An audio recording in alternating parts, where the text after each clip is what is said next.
The name of the play was? The name of the play was Edward My Son by Terence Rattigan, and the star was Robert Morley, and that was the play that Louis B. Mayer said, you cannot do that show on television. We're going to make a movie out of it.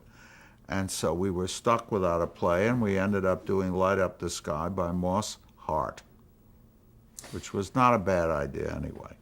Let me ask you, you talked about your father earlier working in the motion picture industry.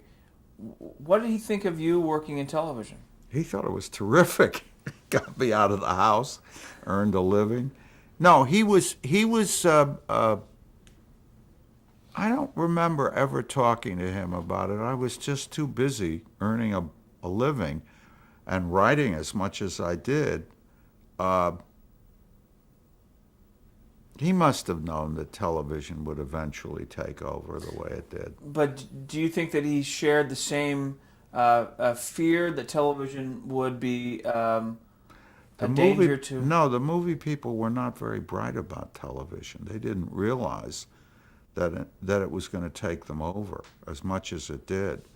And if you watch what happened to the movie business in 1949 and 50 and 51, you can see it beginning to go, as we used to say, down the toilet, because that's how it went. It just died. And then they began to get smart and realized that instead of licking them, you should join them. And that's how they did. But by that time, it was too late. And the movie business that they had controlled was, forget it, over. It was, the movie business was a monopoly, and they had everybody in the United States and Europe. But they lost it. They were not smart about television. They really not. They really, they were not smart about a lot of things, but television was what killed them. Was there a struggle that you saw in those, especially those years, 49, 50, where the studios tried to hold on to their stars, and therefore television had to draw from elsewhere to get actors? Was there any of that struggle between the studios and the networks as far as talent? No, it went the other way. As soon as somebody showed up on television who looked like a real talent, like Grace Kelly, they were quick. They went, grab her and bring her out to the studio, take her out and make her into a star. Half the people that I knew working in television in New York ended up in L.A. making a great deal of money on television, from television, making a great deal of money in movies. Look at Paul Newman. Look at Paul Newman. Okay, you want both names. What's his name? David Wayne, Hollywood. Arthur Kennedy, Hollywood. They all made the journey as quickly as possible. Carl Malden, Hollywood. James Dean. James Dean, my God. Frank Heller told me he used to use James Dean on Suspense and shows like that, and he'd pick up $150 or $200 for doing a show. Hollywood, they were smart enough to take them where they could find them immediately, and who was the guy? Walter Matthau, hanging around CBS, picking up jobs, anything he could do, out. The man with the National Rifle Association. Charlton Heston. Charlton Heston, Studio One, bang, out to Hollywood.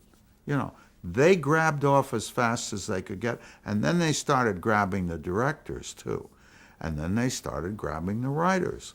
So they thought that was the way to take care of television. But what really killed television in New York was a little item called videotape. And when that came in, ended New York. And we'll get to that. That's in the mid-50s, 56 when it... 56. Yeah. That was the end. Let me just... We started to do this in the last tape. Joy to the World. Who was in that? Joy to the World. Who was in that? Janet Blair and Eddie Albert. My God. And this was the first adaptation that you did. I think it was. I think it was. Whatever you tell me. I don't. I'll accept everything. Well, that just for the record, that aired in November. That You cold? Okay. All right. that aired. Joy to the World on 4 Television Theater aired in Whatever you November tell me. 1948. I just want to Yep. get it for the record. Okay. Um, did you once you delivered the script? Were there watching rehearsals? This Every come inch, together. every minute of the day, we were there on the set. Describe for us the few moments before you went on the air. Was hell. First of all, okay, you rehearsed for 4 days. On the 5th day, we did a tech. He laid out everything on the stage, and he showed us where everything was going to be. If I'm not mistaken, that was done up at CBS in the studio in Grand Central Station on the 3rd floor where CBS had. I'd be in the booth, or I could be down on the floor. I could be anywhere. I was on call every minute. Whatever the lines, whenever a line had to be changed, remember, they had to learn all those lines. They were not reading from a script or a prompter. They had to memorize their lines. And believe me, that was hell. I mean, for those actors, most of those guys had to learn a new script every week. It was hell. And a lot of them couldn't do it. They just couldn't do it. And so, you had to say, we can't hire this guy. He can't remember his lines. You would rehearse for 3 or 4 days. By that time, you had to know the script by heart. Now, luckily, some of these plays they'd already done, so they could remember.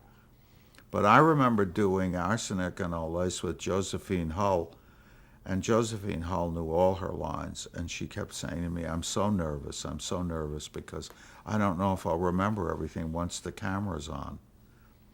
And I said, oh, come on, you'll know everything, and you know you will. But, it was insecurity plus, you had no idea when you were in the studio, because you were insulated from the whole world, that you were going to be seen by maybe a couple of million people all over the country.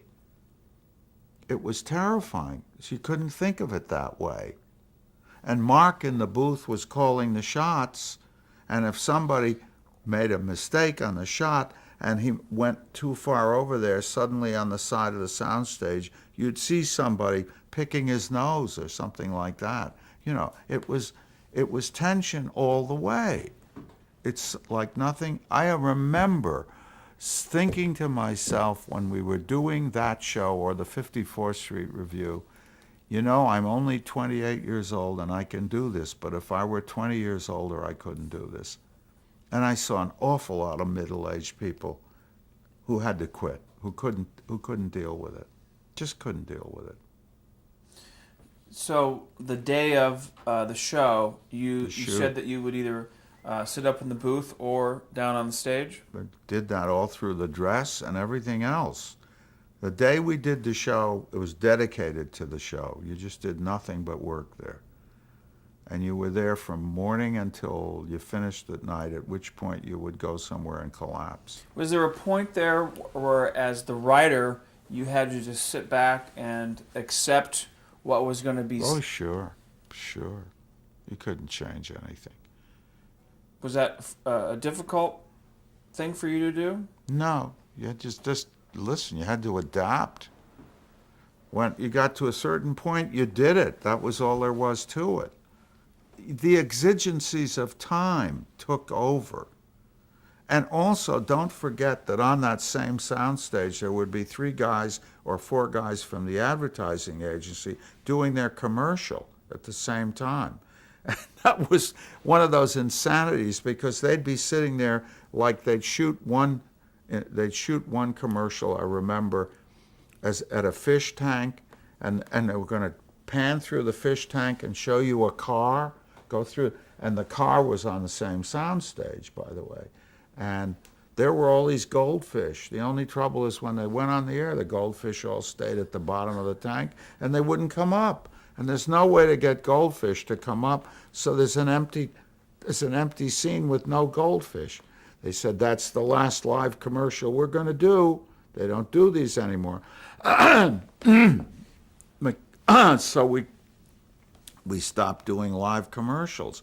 First of all, they were rehearsing all over our soundstage and driving us nuts. So we killed that idea, and they started to come in with kinescope commercials and stuff like that because we just couldn't deal with them. And there wasn't another studio for them to be in. What about if the show was running long and they had to cut? Oy, we just went off the air. That's all. The other problem you had, that terrible problem, was running short. And then you would run the credits very slowly, very, very slowly.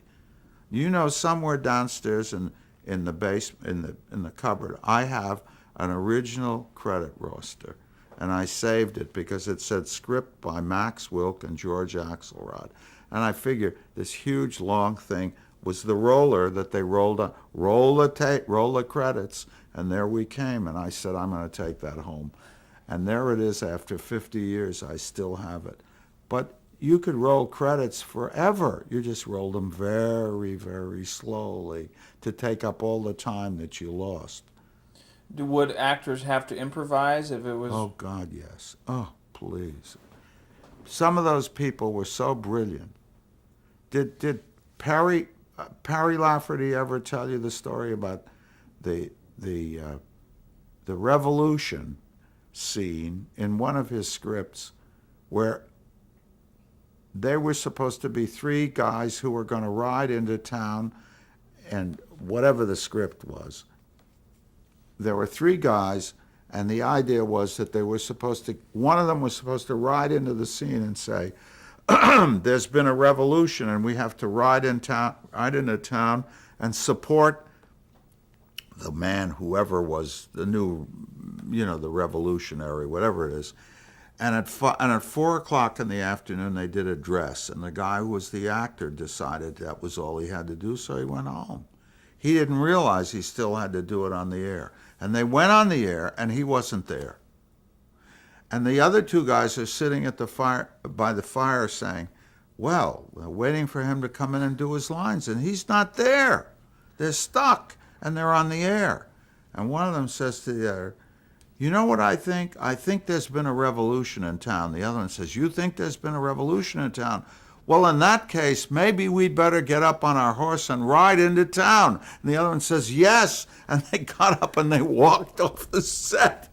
He said, this was the kind of insanity you had to deal with all the time. It was crazy time. Paul Muni did a show, One Last Clear Call, and he couldn't remember his lines, so they wired him up and they had a mic in his ear, and they fed him his lines through the mic in his ear, and there was a hesitation in all of his lines, but the guy was saying, and now you say, so, and he said, yes, son, da, da, da, da, and then he'd wait for the next line, because he couldn't remember. And Cagney had the same problem. He did a show once. Perry told me Cagney couldn't remember his lines, and he kept hesitating while he dug up the next line, and that was hideous. And Perry said, what a disaster. And the next day, Jack Gould in the New York Times said, Jimmy Cagney in his television debut gave an enormously thoughtful performance. He was thinking of his next line. That's what he was thinking of. It was a lunatic time. You described prior to going on the air as being insane. What about once the show was over? How did you feel as the writer? Exhausted. That was all. Just complete exhaustion. And it was, excuse me, but it's like having an orgasm. It's over. You say, oh, was that good? Or was that lousy? And you walk out and you say, now, but you didn't have time to worry because you had another script in either in the typewriter or in a meeting or something. You had to feed the monster, and you had to keep going all the time. How did you feel about adapting other people's work I thought it early was on? insane. That was when Fred was doing novels. Is Fred, that what you meant? Oh, Fred boy. Coe. That was an impossible job. Take a 200-page book and turn it into an hour television show. What a job. They stopped that after the first year. Fred said, we have to stop this. Nobody can do this anymore. And he was right. And he hated it anyway. He wanted original scripts. Who, another for television play that you mentioned, The Man Who Came to Dinner, who was in that, Drew I Carroll? can't remember. Who was it? Do you know? Edward Everett Horton? Ah, was it Eddie? Oh, God, I forgot that. He was wonderful. Wonderful man to work with. Great. Vicky Cummings? Yes. Judy Parrish? Mary Wicks? Ah, Zero Mostel? ah, of course she was in it. She played Miss Preen. Yes. Zero? Banjo. That was before Zero was blacklisted. Just before he was blacklisted. Light Up the Sky you mentioned. Yeah. Remember who was in that? Well, Sam Barry Levine Nelson. you mentioned. The entire Broadway cast. Barry Nelson, Sam Levine, Vicky Cummings. And I can't remember the others. Audrey Christie. Audrey Christie. Boy. And who else? That's fascinating. Glenn Anders. Glenn Anders. Oh, God. That is a parade of lost people, isn't it? Amazing. Sam Levine was a pleasure to work with. He was funny. This was before Guys and Dolls. You know, you're leaving out one major playwright from this period who cut his teeth on how to learn how to write this, was Paddy. Paddy was the best. He learned better than anybody. Chayefsky. Paddy Chayefsky. Chayefsky. I think he's the single most talented one that came out of the whole bunch. Did you meet him early on? Oh, I knew Paddy. I knew Paddy very well. We were in a group called the New Dramatists, and that was in 49, 48, 49, and we used to meet once a week and have wonderful experiences listening to people tell us how to work in the theater. And that's where Paddy started. And that he is one of the true geniuses of early television. And he would tell you, as it is in my book, that it was Fred who was responsible for his entire career. Fred recognized Paddy's genius. Describe Paddy Chayefsky for us personally. What unique talents did he have as a human being to... I don't know. I could go for 2 years without seeing Paddy, and then I would turn the street corner and he would be coming up to me, and without saying a word, we'd just throw our arms around each other and hug each other because we knew how much we liked each other. I respected him as a writer. He was a genuine talent. Marty, I remember seeing Marty on television on a night when my wife was in the hospital, and I was alone in the apartment, and we had an old television set, and I sat there with a round screen that I could watch. You remember round screens? And I sat there watching this show, and I began to cry, and I realized he was doing something incredible. And I called him up half an hour after the show was over, and I said, "You son of a bitch, you just made me break down and cry. Why did you do that?" He said, "What do you mean I broke?" I said, "Paddy, you are one hell of a writer. That show is fabulous." And he said, "Did you really like it?" He was stunned that I'd call him. I said, "Paddy, it was beautiful." I knew he'd been writing about himself. I mean, everybody knows that Paddy was always digging it out of himself. So I said to him, this thing is going to have a life. It's going to have a big life. Even though it was being done on a kinescope. That was all we had in those days. And about 2 years ago, I did a show in New York, and we were lucky enough to have Nancy Marchand come up and read it with Paul Sperrer. And I said to her, it's only been 50 years since I saw that show, and I can't tell you how much of an impact it had on me. And she said, that's nice to know. I said, well, it's nicer to know that it was you and that we're still here to talk about it. It was amazing. Why do you think it touched such a nerve for so many people? Because it was so honest. Talk about an ugly guy who has no ability to connect with a girl or anything, whose mother keeps saying, why don't you go get married? Why, Ma, I can't get married. I'm an ugly little man. I can't get married. Listen to Patty talking. That was Patty. It was just beautiful. It was an amazing... See, that's... If you ask me to epitomize why early television like that was so important, it was important because he could be writing that, and Rod Serling could be doing Requiem for a Heavyweight, or whatever shows. People were experimenting and trying and looking. What was the thing about the Days of Wine and Roses? We were tackling very important themes. Things were going on. What's his name? That wonderful man who worked at CBS, who did Studio One. I'll think of his name. Martin Manulis? No, before him. The guy who came from the theater and started Studio One. You'll get it. He would say to authors, challenge me with something. Give me something I can't do. You'll know. I'll give you his name later. It'll come to me. But all of those people were trying new things. They were really experimenting, none of which lasted once the stuff went to California. Worthington Minor. Tony Minor. Terrific. Absolutely terrific man. Came from the theater. Said to me about 20 years ago when I went to interview him, he said, your father said to me, get into television. And I did. He said, so your father is responsible for my career, because they did a couple of plays together. But the theater was a chancy business. Television was a meal ticket, if you could get in.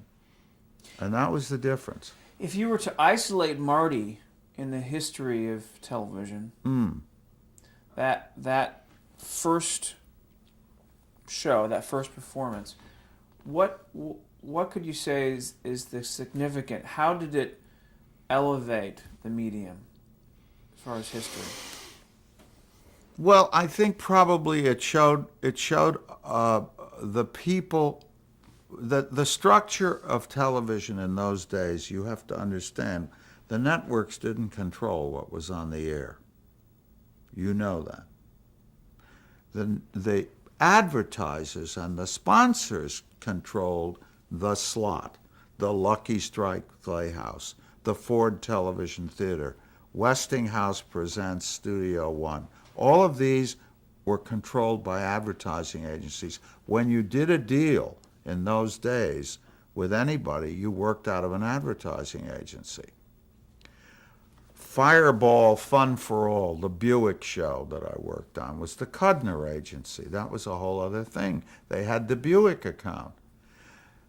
You could do things in an advertising agency because they didn't know what you were doing too much. And they would leave you alone. As long as the show was good, they didn't mind. The network had not come in yet and said, we don't want you to do this, we don't want you to do that.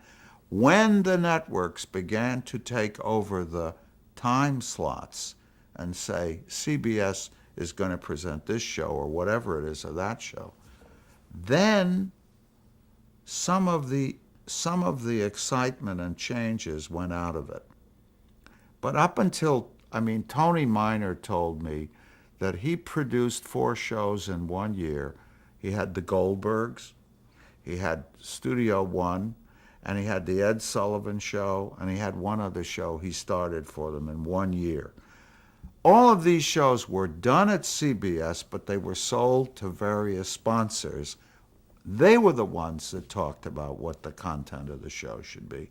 And you could argue with it. I mean, General Foods never came in and said anything to Carol Irwin about what to do with Mama. She had a show that had no middle break. She had a beginning and an end. There was no interruption of the story. Do you realize what a difference that is? No middle break. She would do the commercials would start and the commercials would end. In the meantime, you had the whole show with no interruption. Made a hell of a difference for writing a script, I can tell you. Because you didn't have that break. You know how many breaks there are in a television show today? 9, 10, 11? Doesn't matter. I don't even know how they get West Wing to be as good as it is, but they interrupt it 6 times, and that's been a bitch to do. But, you know, end of discussion. This is the reason why the excitement and the ability to try things began to go away, and they began to play it safe, because it began to be a big business, and they couldn't take chances anymore. Well, let's go back to Marty, though, for a second. I want to ask you whether you think there were elements of the story that became relatable, or even in a way that transcended class and made it more accessible, perhaps, for television viewers. I mean, historically, I don't know how, before I lose my voice, I don't know how to answer what your question is. I think I can tell you, from the perspective of 50 years ago, that Fred Coe had a meeting with Patty, and Patty said, I want to do a show, I want to write a script about a guy who's ugly and can't find a girl, and it's his problem. You hear this in a discussion today? And Fred would say, Patty, that sounds good. Bring me a script. And they would bring in a script. Now, who said, let's do this script? Fred Coe. Who said, I'll direct the script? Gordon Duff. Okay? Nobody at NBC said anything about that show. They just said, who's in the show? What? Tell us about it. Everything else. They just let it go on. The difference was there were not 17 hotshot kids from a network giving them notes. That was the difference, in a nutshell.